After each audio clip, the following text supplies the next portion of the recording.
नमस्कार शेतकरी मित्रांनो, मी महेश गायकवाड स्वागत करतो आपले शेतीविषयक YouTube चॅनलमध्ये। शेतकरी मित्रांनो, आपण या हंगामामध्ये कांदा बियाणे टाकत असतो।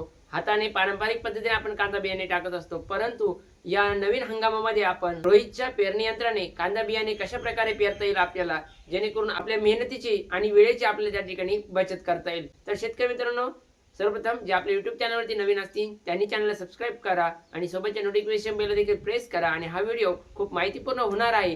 शेवटपर्यंत नक्की बघा, आवडल्यास लाईक करा, तुमच्या शेतकरी मित्रांसोबत शेअर करा। मित्रांनो, हे आहे रोहितचे पेरणी यंत्र। याच्या साहाय्याने आपण तुम्ही बघू शकता की कांदा बियाणे कशा प्रकारे एक समान अंतरावरती आणि एक समान खोलीवरती पेरले जात आहे।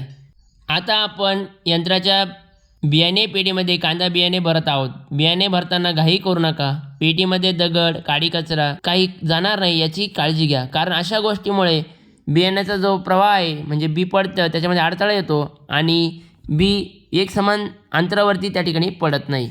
पेरणी करण्यापूर्वी व्यवस्थित यंत्राची सेटिंग करून घ्या, जेणेकरून बियाणे एकसमान अंतरावरती आणि एकसमान खोलीवरती पेरले जाईल।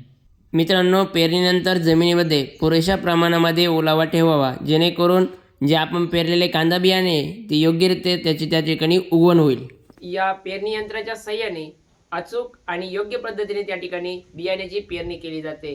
त्यामुळे वाया जाणारे बियाणे वाया जात नाही आणि आपली मजुरी, वेळ, पैसा याची त्या ठिकाणी बचत होते। मित्रांनो, तुम्हाला आजचा व्हिडिओ आवडला असेल तर लाईक करा, तुमच्या शेतकरी मित्रांसोबत शेअर करा आणि अशाच नवनवीन आणि माहितीपूर्ण व्हिडिओसाठी आपल्या चॅनलला सबस्क्राइब करा। भेटूया पुढील व्हिडिओमध्ये नवीन माहितीसोबत। धन्यवाद।